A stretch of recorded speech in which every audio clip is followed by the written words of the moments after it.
सबसे पहले सभी को मेरी तरफ से जय श्री राम।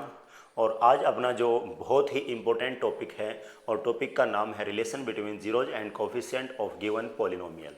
और पॉलिनोमियल की जो टाइप होगी वो होगी आपकी कौन सी, क्वाड्रेटिक। तो इस टॉपिक को अब हम देखेंगे। तो सबसे पहले यहाँ अपने यहाँ पे टॉपिक का नाम है relation between zeros and coefficient of quadratic polynomial. तो सबसे पहले हम बात करेंगे किसके बारे में, थोड़ा थोड़ा जीरोज के बारे में और थोड़ा थोड़ा किसके बारे में, कोफिशिएंट के बारे में। तो जीरोज मैंने आपको बताया था। सबसे पहले हम राइट कर लेते हैं यहाँ पे अपना एक जनरल कोई भी इक्वेशन, क्वाड्रेटिक इक्वेशन ए एक्स स्क्वायर, ध्यान से देख लेना बस आप, बी एक्स प्लस सी। अब मैंने ये बताया था जीरोज क्या होते हैं, कुछ नहीं होते। ये जो एक्स है ना, इनकी वैल्यू, एक्स की वैल्यू, एक ऐसे एक्स की वैल्यू जो इस पूरे पॉलिनोमियल को क्या बना दे, किसके इक्वल बना दे, जीरो के। बस यही होता है जीरोज। और मैंने आपको बता भी रखा है, पीछे वाली वीडियो में आप देख सकते हैं। तो और ये भी बताया था अपना जो क्वाड्रेटिक होता है उसमें नंबर ऑफ जीरोज कितनी होती है, मैक्सिमम टू अपनी जीरोज होती हैं। तो मैंने एक को मान लिया अल्फ़ा, एक को मान लिया बीटा। थोड़ा सा और बता देता हूँ ध्यान से। जैसे मैं ये कह देता था कि यहाँ पे हमने लिया था एक्स स्क्वायर, एक एग्जाम्पल ले लिया 5x + 6 = 0।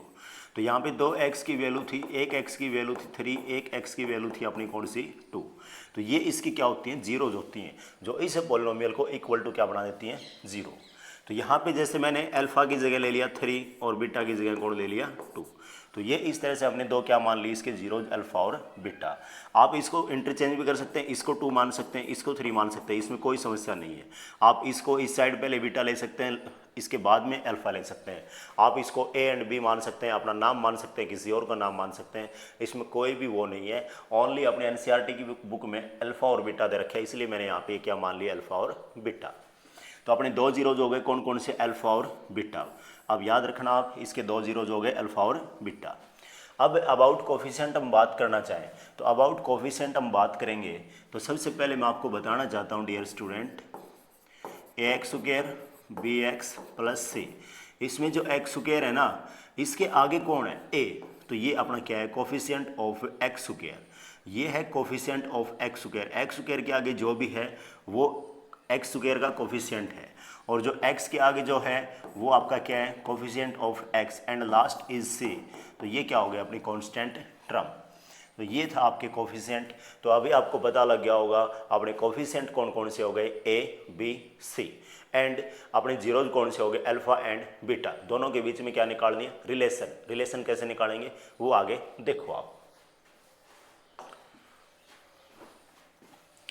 तो मैं एक बार फिर से राइट करूँ इसको, आपको अच्छे से समझ में आए। अपनी कोई भी पॉलिनोमियल थी जिसकी जर्नल फॉर्म ये थी, ओके। इसके हमने क्या मान लिए, अल्फा एंड बीटा क्या थे अपने, जीरोज। ये क्या थे, जीरोज। उसके बाद कोफिशिएंट यहाँ पे हमने अभी अभी किया था, इसके कोफिशिएंट कौन कौन से थे, a, b, c। ध्यान से सुन लेना, सिर्फ ए की फॉर्मूला यदि आप फॉर्मूला करके इसको याद रखते हैं तो, और वो फॉर्मूला आपका कौन सा है, इन दोनों को ऐड करो, अल्फा प्लस बीटा। ये आपका किसके इक्वल होगा, इसका जो सेकंड है उसको उठा लो और इसके फैस से क्या कर दो, डिवाइड, और आगे क्या लगा दो आप, माइनस। इन दोनों का प्लस कर दिया, अब इन दोनों का क्या कर दो आप, प्रोडक्ट। इन दोनों का क्या कर देंगे आप, प्रोडक्ट। तो वो इससे नेक्स्ट क्या होगा, सी, और नीचे क्या कर देंगे, ए। कुछ नहीं है, आपने देख लिया, बड़ा आसान है, कुछ नहीं करना आपको। सबसे पहले मैथ में क्या आता है, प्लस आता है। तो यहाँ पे देख सकते हो हमने क्या किया, सबसे पहले इसको उठाया बी को, इसके नीचे क्या रख दिया, ए। उसके बाद क्या किया, यहाँ पे इन दोनों का प्रोडक्ट किया, तो यहाँ पे क्या था, सी, और नीचे क्या रख दिया, ए। इसको डिवाइड कर दिया। बी को यदि ए से डिवाइड कर देंगे तो वो क्या था, इन दोनों का सम, और सी को यदि ए से डिवाइड कर देंगे तो वो क्या था, अपना प्रोडक्ट। याद रख लोगे। अब एक बात और सुनना, मैं थोड़ा सा क्वेश्चन से बताता हूँ, आपको समझ में आएगा। जैसे एक्स स्क्वायर -7x और माइनस प्लस ले लेते हैं एक बार, प्लस और आगे ले लिया हमने 11 = 0, और आपसे कोई ये कह दे कि इसका रिलेशन निकालना है, तो मैं आपको बताना चाहता हूँ इसका जो अल्फ़ा प्लस बीटा की वैल्यू होगी, अल्फ़ा प्लस बीटा की वैल्यू होगी वो क्या होगी, यहाँ पे को ये देखो, ए की वैल्यू यहाँ पे कितनी होगी, एक्स स्क्वायर के आगे कौन है, वो ए होता अपना। तो एक्स स्क्वायर के आगे कौन है, कोई नहीं है, 1।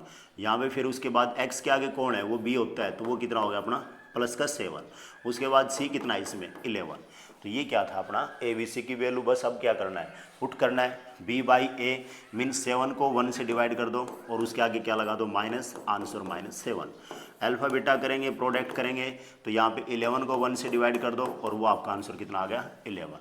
ये शायद आपको क्लियर हो गया होगा। एक दो क्वेश्चन और करते हैं, चलो देखो आगे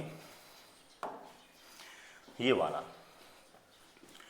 तो मैं इसमें आपसे कहूँ कि a की वैल्यू क्या होगी, तो a की वैल्यू आपका होगी सर ये 2, b की वैल्यू यहाँ पे क्या होगी, वो क्या होगी आपका होगी सर -5। उसके बाद c की वैल्यू आपका होगी सर 10। तो यहाँ पे हम कहें कि अल्फा प्लस बीटा की वैल्यू निकालनी हो, मीन सम ऑफ जीरोज निकालना हो, तो आप कहोगे सर यहाँ पे आप क्या करें, माइनस करें और उसके बाद क्या है b बाई ए, तो b कितना -5 और a कितना अपना 2। पहला काम, माइनस से माइनस कैंसिल, तो ये कितना आ गया 5/2। उसके बाद आपसे कोई कहे अल्फा बीटा की वैल्यू निकालनी है, तो आप कहोगे सर ये भी तो बहुत आसान है, इतना कौन सा टिपिकल है ये।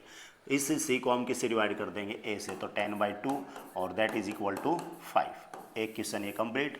अब नेक्स्ट वाला देखो, जैसे इसमें करना हो तो सेम बात रह गई, a की वैल्यू निकालेंगे तो यहाँ पे x स्क्वायर के आगे कौन है 1, लेकिन साइन के साथ लेना, हमेशा याद रखना। मैं कहूँ b की वैल्यू x के आगे कौन है -7, c की वैल्यू 10।